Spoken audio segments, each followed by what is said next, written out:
Hi, my name's Adrian Ramirez. I'm 32 years old. I'm from Norton, Massachusetts, and I'm an ultra runner. It's barely 7 a.m. Already feeling hot. I got into running.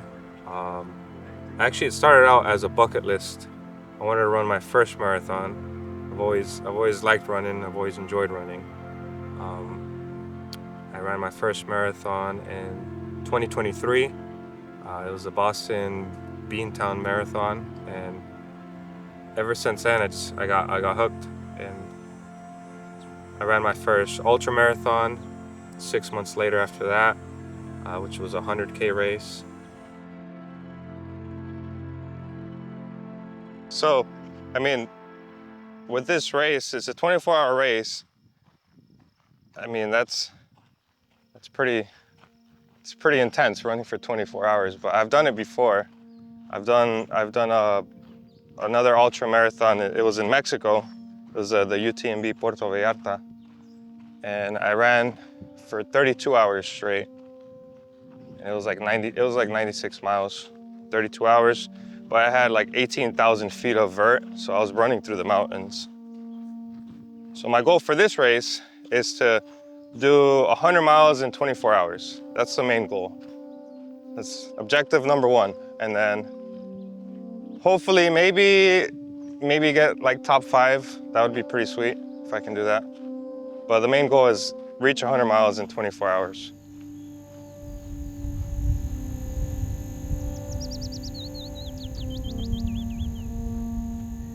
My training has been great.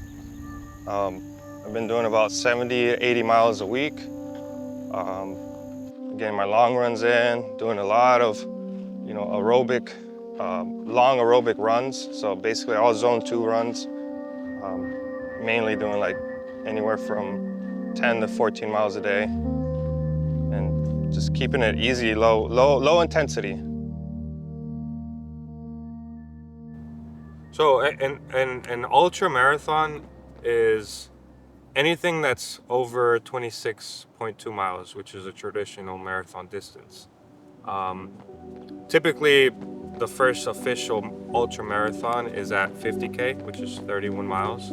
So anything after that is considered an ultra marathon. To me, my first ultra marathon was a 100K race, which is 62 miles. It was the hardest thing I've ever done, until I ran 100 miles, and then that was the hardest thing I did. But it's definitely you learn a lot about yourself in these crazy distances. You dig deep where you don't achieve that by just everyday life, and that's why I've really liked running so much. Is that you go to a place where it's unknown and it's uncharted territory.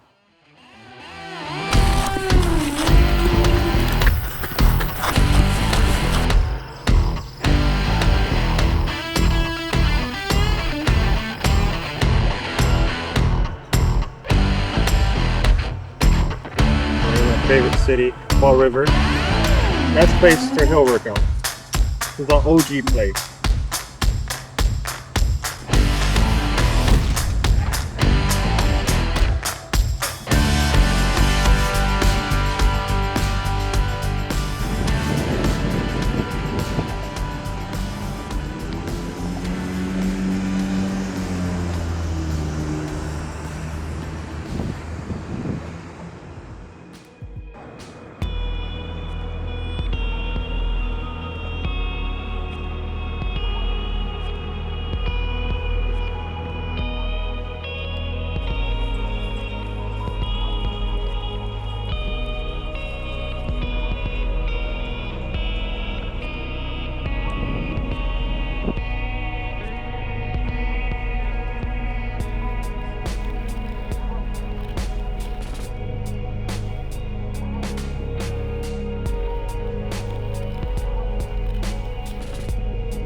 This is called a runner's loop, or a heel lock, they call it. So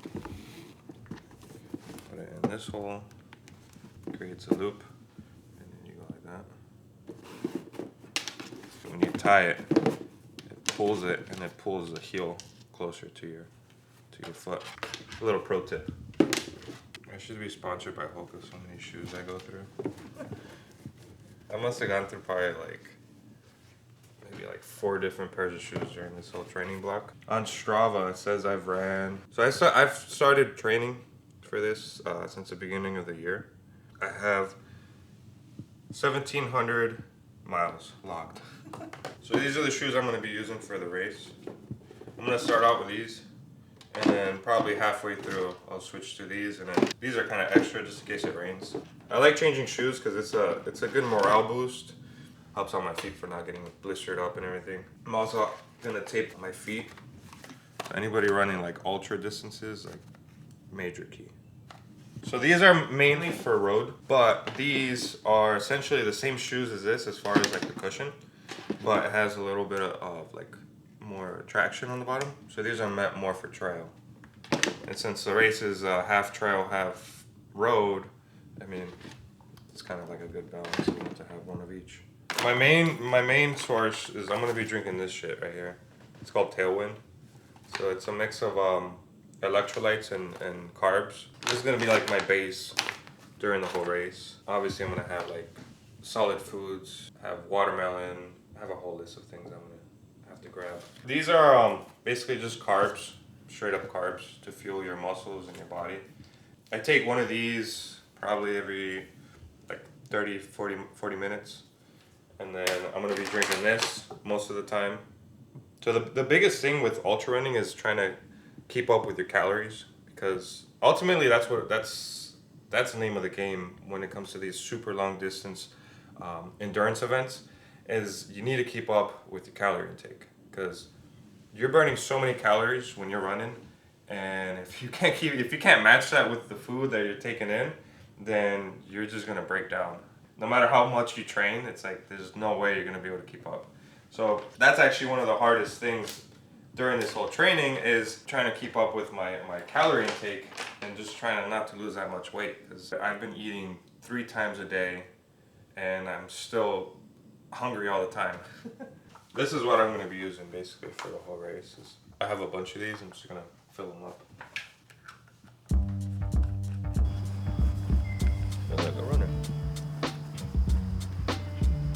What's up? Good morning. So anything under 15 miles, I pack light. So I'll just get a couple gels and then just a water bottle. And then that's it. The gels in my pocket, and then usually carry my phone and water. That's it. Pack light. Forgot the most important thing. It's a little emergency package, you know, toilet paper. You never know when you have to go. So how's this last week been? It's been good actually. We're 1 week out. Yesterday was actually the first day I did 0 running, like absolutely 0 running. First day in 2 months. These past couple of days, I've just been focusing on just resting. That's kind of the name of the game for this whole week. Honestly, I'm really excited about running this style of race. This is my first time doing this type of race, where every loop, it's a looped course. Usually regular ultra marathons, they're like from point A to point B, and you only have access to your personal aids or your personal belongings like every 20 miles. So this one, I'm gonna have access like every 2.4 miles. So I'm gonna have my own fuel. I'm gonna have my own gels, my own stuff. I don't have to carry them on me. You know, normally you have to carry a big vest and running through the mountains. You know, this one's just strictly how many miles can you run in 24 hours, and I kind of like that. And I've never done that, and I'm excited, to be honest. So I mean, the most confident I have is definitely my training. I'm very confident in the work that I put in. A lot of work, a lot of hours, a lot of miles. So I'm very confident with that. I'm least confident with the unknown, I guess, but I guess you can't really predict that. Well, a big thing is my feet. Like if they start blistering up, and that's something you can't really control. So How do you prevent the blistering? taping up your feet. That's the main thing, is doing that and getting good socks, which I have good socks. But I mean, I would say that's probably the biggest, the thing that I'm least confident about. But at the end of the day, you just gotta grind through it. And I'm confident that I have the mindset to grind through and not give up. Well, my brothers have been a big help. My brother's actually going to be crewing me for this particular race. He's volunteered, or I guess I volunteered him to be with me for the whole 24 hours and to kind of crew me and make sure everything goes as planned. And he knows me best. And he knows what needs to be done. And yeah, the next thing to do is just to run, man. That's what else is left, man. Just run until the wheels fall off.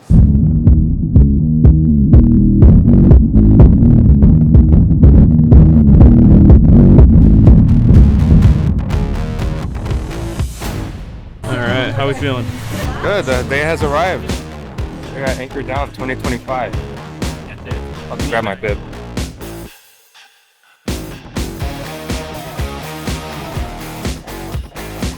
Nervousness and like excitement at the same time, I don't know. It's a big thing. You're gonna be running 100 miles, 50 through the woods. I know, that's what's crazy. It's like, oh, like 24 hours from now, I'm still gonna be running. I mean, the morning of, I was just so nervous. So nervous because obviously you know where you're getting yourself into, you know. It's like you're about to run for 24 hours. So I felt good other than just being nervous, which is normal, you know.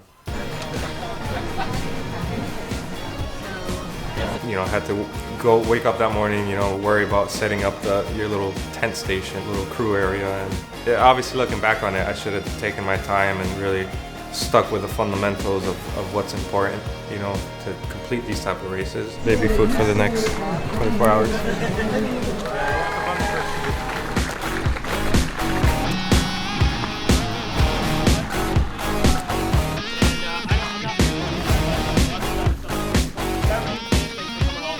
I can't tell you guys how many times people walk by in the morning while we're setting up, and they're like, "Oh, a 5K at night tonight? That's weird." And I'm like, "Yeah, it's a little road race." And they're like, "Well, they'll be done by the time the sun goes down." And I'm like, well, "Not exactly."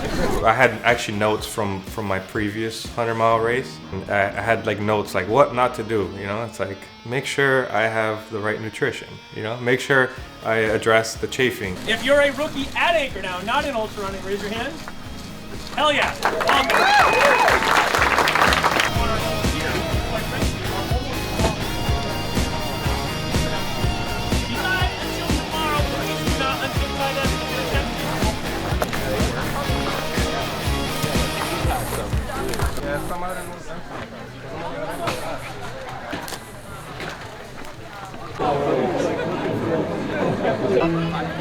What? How many? 3, 2, 1.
No, I'm good. I got a good rhythm. I'm going. towards the end, I was probably like around mile 15, and on. I kind of got into the rhythm of it, and I was feeling good, honestly. I felt good. I was keeping up with some of the leaders, and I was kind of up there. And I think in retrospect, I might have came out a little too fast.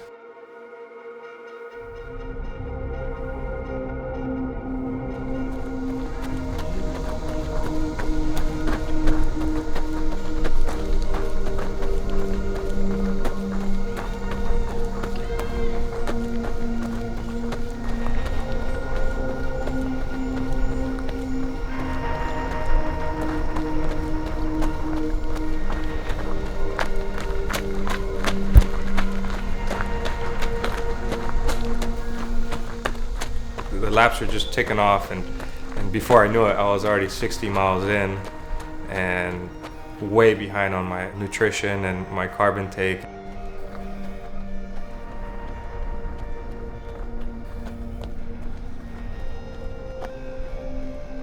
So then my brother came in, he's like, hey, you need to take this. Like, I was doing the math, you're way behind. I was like, oh, no wonder I'm feeling like shit right now. And my legs started locking up.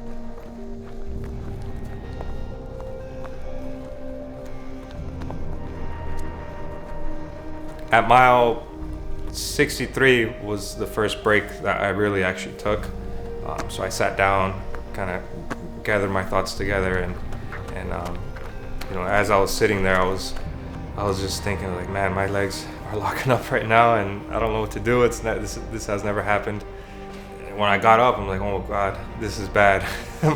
my hip flexors, my thighs, everything just tightened up. I'm like, oh my God, this is not normal. I was like, what is going on? So then I did a lap, and then my brother on the next lap was like, hey, I know what's going on. It's like, you're way behind on your carbs and fuel intake. We're trying to do everything. I was, eating, trying to catch up on my carbs, and massaging my legs. I changed my shoes, changed my socks, and just went back at it. And that actually did help. It definitely helped big time, because it felt like I was trending down like this. It was like an airplane just nose diving to the ground. I was like, oh my God, every step I take, my legs were just getting heavier and heavier. They felt like cement blocks. I knew it was bad. It was really bad. In the moment, we didn't really have a game plan. It was just more like kind of go with the flow and just eat the gels. And so that was a rookie mistake, I think my legs are coming back. I'm hitting a really big wall. My legs were starting to seize up, but I think Efren fixed it. I drank a lot of, ate a bunch of food, a lot of carbs. I'm slowly getting my legs back. That's good. Yeah, I was hitting a wall big time, dude. I think if I keep this pace, because I came out hot, I was holding an 8:30 pace for probably about like 40-50 miles, and I just straight bonked like crazy. What's the longest that you ran in your training? For this, 32 miles. The first 32 miles of this, my legs were very heavy, very heavy, and it's not normal for me. And my heart rate was really high, and I think from the beginning I was falling behind on my carb intake. But you live and you learn. Yeah, absolutely. Definitely learned a lot of lessons in this race. We only have 29 miles to go. Nice. It's easy, right? Now I'm doing great timing. I got 10 hours to do 29 miles, which is, I think, more than adequate. Oh yeah. Definitely, especially since I'm getting my legs back. When they try to resuscitate someone, Yeah. With the shocks. Yep. That's what I'm trying to do with my legs. But, you fuck around and you find out. 100 miles is no joke. It sounds easy, but fuck no. It sounds easy, like, no, it doesn't, dude. I don't even like driving 100 miles, let alone fucking run. Honestly, shout out to my whole crew, my family, everyone. They were all there to help me out, and it was amazing. I honestly could not have done it without them.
You can think that everything's, you know, planned out and everything's your training is spot on, everything's good, but then the race comes and then you miss these like minor details that play a big factor, you know? It's like, I guess, fundamental thing, but you overlook it and then your whole game plan kind of just trashes, you know? So that's kind of what happened. We have 5:30 minutes between now and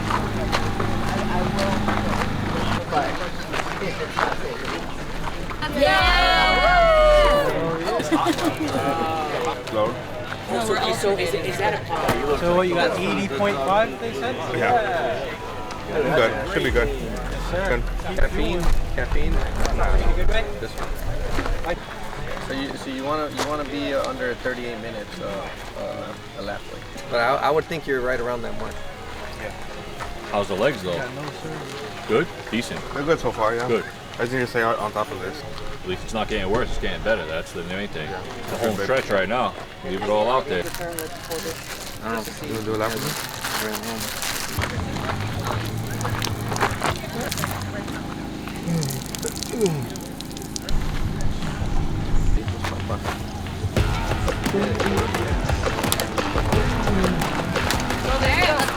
You know, after that first half loop, I felt amazing. I was like, oh my god, like my legs are back.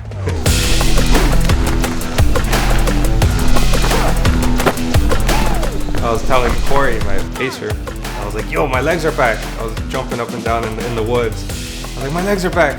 Let's go, let's fucking go. And after that, you know, the rest is history.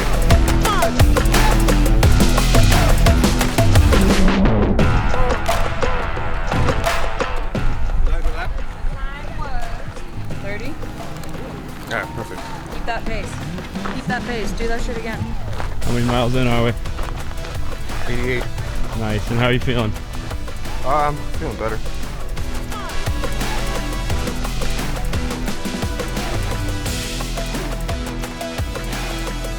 Who's gonna carry the boats? I am, motherfucker. He's insane. Oh, I feel so good. This pacer is giving out. Oh yeah. I want to Looks quit. like I have to be tapped in. Yep. You're it. 2 more laps, let's fucking go. Go. So I'm just fucking sending him. Yeah. My legs lock up, they lock up.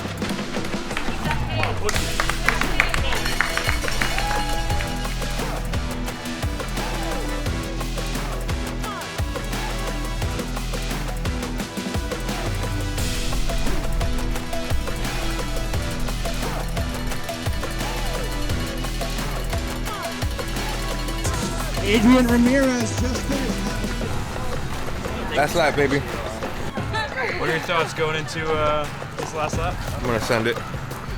I'll be back in 15 minutes. There we go. What the heck? You've done 98 miles. That last lap was 33. He's coming at the end. Caller right now at 83.3 Hey, miles. what's Keep up? moving. 98 millas. Una más. Nice ice The one cold. on his left is new. They just Thank you. The one on his left is just Got this, buddy. Home stretch, baby. Let's go. Keep it going. Bring one with you. Yeah, thank you. Let me clean your glasses. Oh yeah, dude. I got this. Alright, let's fucking go. Go, let's go. Last lap, baby. Let's go, Adrian. Come on. Come on, buddy.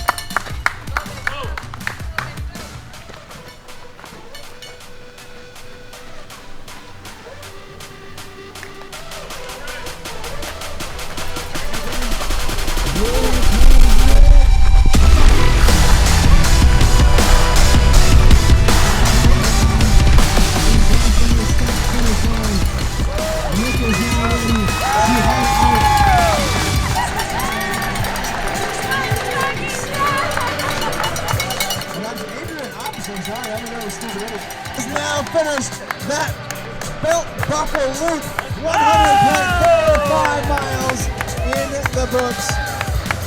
Adrian started out so strong yesterday, had a little bit of a difficult morning, has come back to be absolutely dominant, and we are so incredibly proud of you. Adrian Ramirez, you have done the damn thing. One more lap? One more. one more.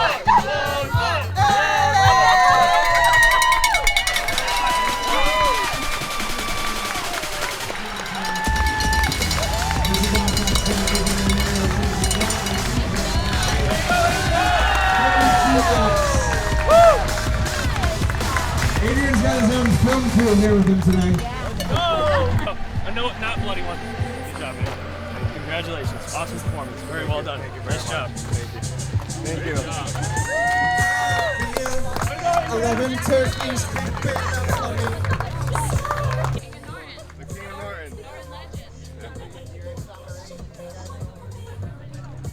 I just wanna say I'm the source of truth. A record has been set.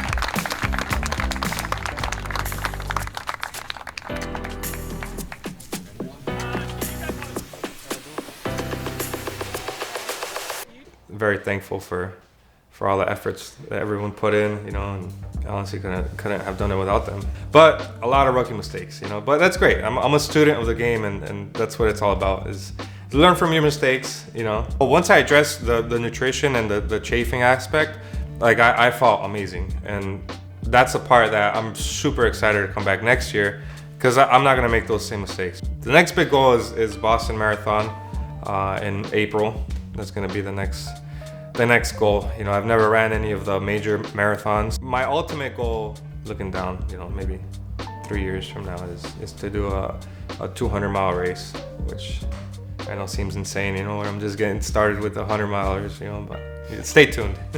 But did I say shout out to the organizers? You know, they're there for a whole day. They're there just as long as the runners, you know, so they're staying up for 24 hours, you know, trying to help us out, help us reach our goal. You know, it's just very, very amazing for all the volunteers and the race organizers to put on such an amazing event, and looking forward to coming back next year. So now, you know, just get back to training. I'll probably do a couple half marathons, you know, and that's kind of what I try to stay busy with doing races around the years. But I think right now, just get back to training and enjoy the winter, and we'll see you next year at the Anchor Down 2026.